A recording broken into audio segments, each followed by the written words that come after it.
Well, she's never shied away from talking honestly and openly about the tough things in life and painting the picture of the hope that shines through. But the past year for Ellie Holcomb has featured more tough things than she could have imagined. A tornado touching down in her own neighborhood, a bombing in her beloved Nashville, and of course, a global pandemic. So how do we find the light in that much darkness? Ellie's brand new single, I Don't Want to Miss It, is her answer. The beautiful track highlights her upcoming brand new full album, coming next month, called Canyon. And it is just the absolute best to welcome back the gifted singer-songwriter and best-selling author, Ellie Holcomb. Ellie, how's today looking so far, friend?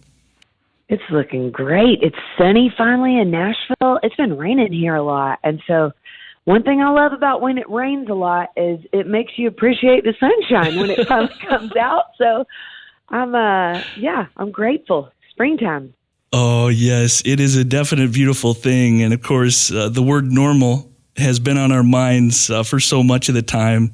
And who knows what the word normal means after the past year and a half, but are you seeing glimmers of normalcy returning to your life, Ellie? Yes. You know what it feels like, Ryan?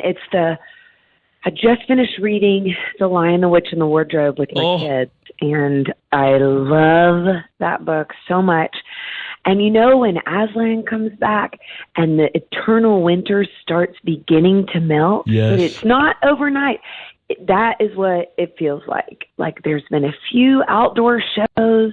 There's been a few more gatherings than normal outside and distance, you know, but it just is slowly feeling like this eternal winter that we've been in is melting, and I'm so grateful. I know there's still a lot of people around the world who are still very much like all the way quarantined, and so I'm thinking of them, and then also being grateful for glimmers of hope. Well, the song I Didn't Want to Miss It, there is this ear-catching opening that is sort of staccato and unexpected and just had me hooked right away. When you've written as many great songs as you have, how do you go about crafting a soundscape and making it new and fresh every time? I mean, I honestly don't know how you do it, but you do it. Thank you so much. I'm so glad that you love that. I feel like somebody was asking me this the other day, and I love that question.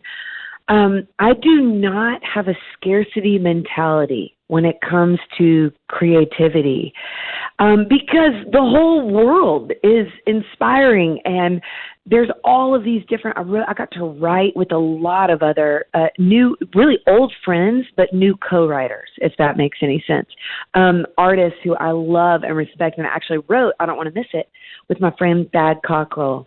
He's in a band called Leagues. He was just on Jimmy Fallon because Jimmy Fallon heard one of his songs and just loved it, brought him on the show. And Dad was about to quit music and start making salsa. And then Jimmy Fallon had him on the show, like relaunched his whole career. He's this amazing artist. And so I would say, I just think there's like a constant source of inspiration with people, with stories, with creation, and then collaborating with new people. And I love it. It just feels fun to let new things out. But Dad did say when we started writing that specific part, he was like, okay, it's in you, just let it out. And started singing that. And so I love that you're asking that. I just think when the input that we put into our own hearts and souls is good and varied and colorful, then that mixes around with your own story and with the Holy Spirit, and the output is varied and colorful and beautiful. So man. I'm really just delighted. And then sometimes you end up writing something too that you're like, oh, that already exists. Just kidding. Okay, we're going to switch that out a little bit. So in full disclosure, sometimes you write something and you're like, oh my gosh, that is epic. And then you're like, oh, that's the melody to Hey Jude with different words. Whoops. Okay, we'll back it up and change it. Oh man, you might find yourself in a situation like the film Yesterday depicts. Did you see that film? Oh, I haven't seen it yet. It's on my list, though. Just pray about it. You know, if you have time, okay. just give it a prayer. That's awesome. She is making her third appearance on the road today. We're so blessed to have the outstanding recording artist, best-selling author Ellie Holcomb with us today. She just released her single, I Don't Want to Miss It. It will appear on her upcoming album, Canyon, which is on the way June 25th. You said in talking about the heart of that song that I hope this song feels like an invitation to breathe in the love of God through every broken crack of your story. And man, that is powerful stuff. Can you express in a deeper way perhaps what you mean by that?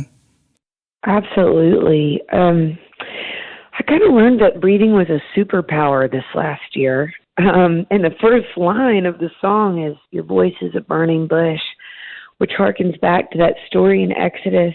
And when Moses asks, by what name should I tell Pharaoh he needs to set all these people free? It's Yahweh. God responds with Yahweh. And that actually in Hebrew sounds like a breath when you say it in the Hebrew. And I mean, I just thought, man, so the God who puts breath in our lungs has designed his name to be such that just when all we can do is breathe, which was a lot of last year probably for a lot of us, we're literally saying the name of God. And what I've seen, I went on a 2-year counseling journey visiting some of the deepest wounds in my own story. And really, I had visited those in counseling before, but they were visits, kind of acknowledgments, okay, that happened, that was hard, let's talk through that. I had never let myself grieve or lament.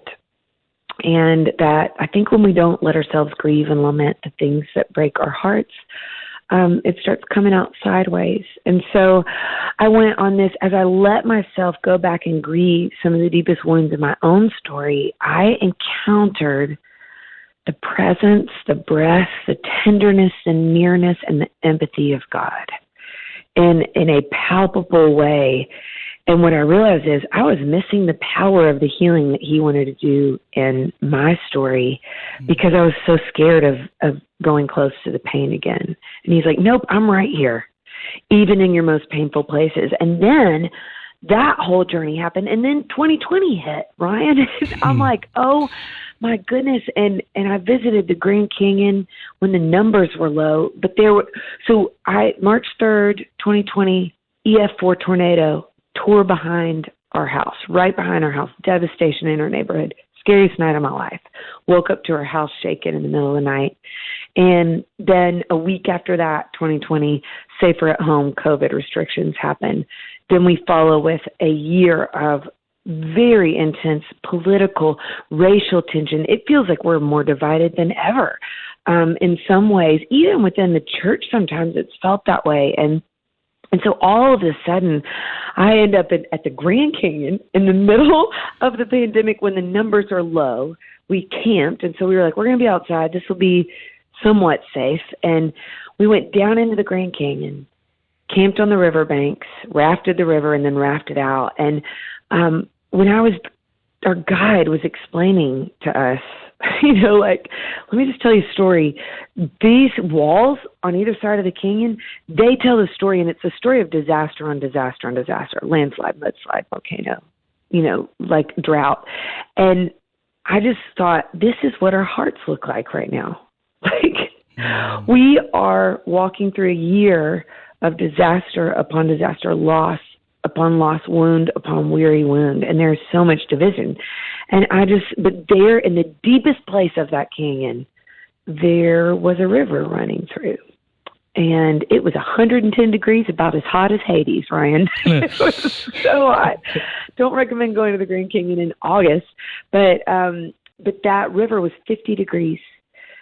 And so all of a sudden, I just started realizing this is what God has done in my own story, showed up in my most deeply wounded places.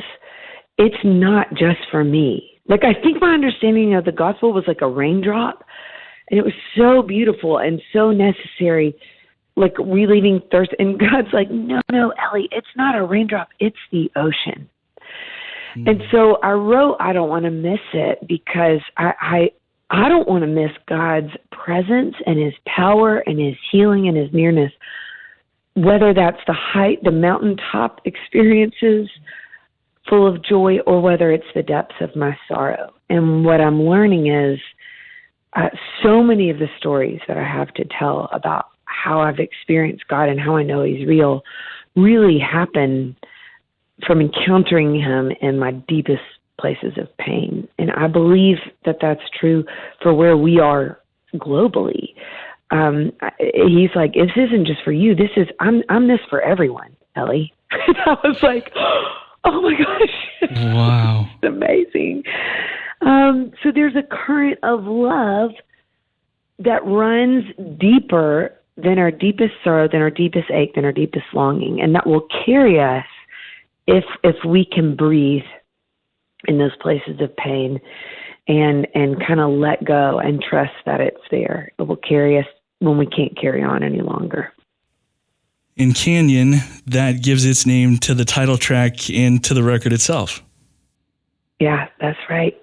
And you know what? I just read a article the other day. It was like in National Geographic maybe, but it talked about how a canyon is an upside down mountain.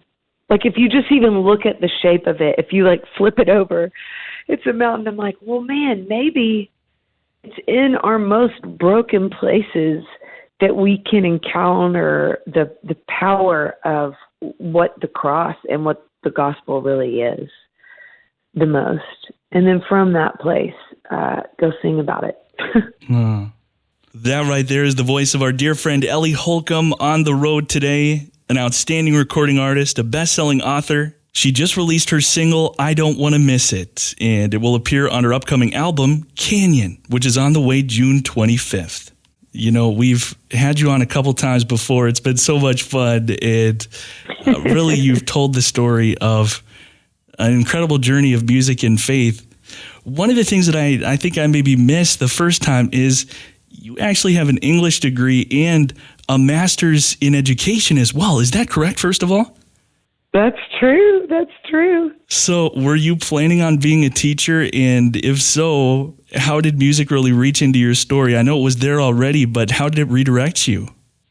I love that. Yeah, I always say that God has a sense of humor. I swore that I would never be a musician, swore I'd never marry a musician. And in college, everybody was always telling me that I should get together with my best guy friend, Drew Holcomb. And I swore I'd never do that either. So I'm like, well, I don't swear that I'm not going to do things anymore. But I loved teaching. I actually just was at an event, a socially distanced kind of event last night, and saw one of my students who's launched his own business from, almost 15 years ago, which is crazy. But I would always sing in the classroom. I would sing, I would rap. Music was very much a part of the way that I would teach almost everything, music and rhythm. And so about 2 years into teaching, I thought I was going to be a teacher for the rest of my life. And I married Drew, who I didn't think I would marry, but I'm so glad that I did. And he was gone. He was doing music, and he was touring. And I'm like, see, this is why I don't want to marry a musician. You just leave all the time. And so, but he just said, we were in a deer blind in Texas, of all places. My grandmother grew up on a ranch down there, and that's sort of like a part of our family history and heritage at Thanksgiving. And Drew just said, I know you love teaching. I know you're so passionate about that, and I think you're an amazing teacher, but I just wonder if you would ever consider coming on the road with me just for a season. And so I think we thought, I remember a friend of mine, I was trying to make the decision about it because it was a scary decision at the time. We didn't, we were just starting music career-wise. I was our consistent paycheck and our health insurance. Of course. And so it was such a scary decision to leave that sense of stability and a job that I loved and felt passionate about and called to. But I remember my friend telling me, because I was like, what's God's will? How do I figure this out? And she was like, well, I think that you can actually do what God's called you to, whether you're in a classroom or on the road with your husband. it's love him, love other people, love your neighbors. Like, you can do that in either place. What does your heart want to do? And I just loved that perspective. And I think there was a part of me that just wondered, I think I'm going to wonder what that would have been like if I don't just try it. And so it was scary. It felt crazy to do, but I am so glad I didn't let fear keep me from, this whole other, I just had no idea. 15 years later, I told my principal, I was like, look, I'm going to go tour with my husband for a year. If you will consider rehiring me in a year, I know I'm going to be broke and probably need to come back to teaching again. And so it's been such a beautiful thing. Music's been there all along. And so ultimately, I think I left just so I could actually be closer to my husband and get to be on the road with him. And then it's turned into this whole other, I never knew I was going to make my own music at that point. I just thought I would always be in his band. And so God just had so many other plans that I couldn't imagine or dream up. And I feel grateful for all of it. You brought up fear as a part of that response and facing our fears. And you've talked about one of the purposes of this music is telling stories about how God calls us beyond fear. Yeah. And there are so many fears that so many of us are facing, maybe for many of us more than ever over the past, 12, 15 months. When God has met you and sustained you in your fears, what does that look like for you, and how does that show up in this music? Yeah. Man, what a powerful question and timely, right? I just was texting with a friend who was like, I don't even know. We're doing like a small gathering for my husband's birthday outside. And most of our people around us have been vaccinated at this point. Not everybody, and not everybody will. But she was just like, I am having so much fear about coming and even being in a gathering again. Like, I haven't done that in a year and a half, so it's a timely thing to think about and timely stories to tell. I think for me, I think of this story that my mom tells of a pastor. She was walking through a long season of hard things and was very scared of what some of the outcomes would be. And so the pastor was like, Debbie, what's the worst thing that could happen? Name it. And so she kind of laid out that scenario. And he goes, okay, if that happens, would God still love you? And she's like, yeah. And he said, okay, and if this worst case scenario still happens, would you still love God? And she's like, I think ultimately, and I think I would have questions, but I do think ultimately I would. He was like, you are going to be okay. And I think that in having visited so many hard things, having walked through such a hard year, I was a part of a bridge builder group this year that really leans into this call that I think that we all are privileged to lean into of racial reconciliation. There's a call in the Bible over and over again to unity.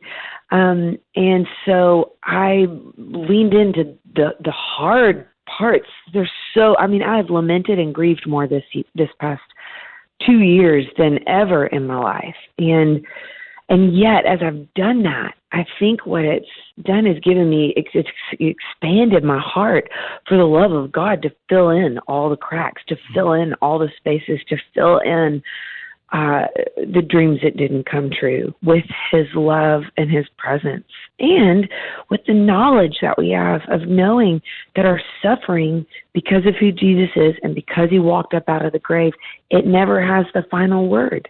It's not the end of the story. Mm-hmm. Ultimately, healing is coming.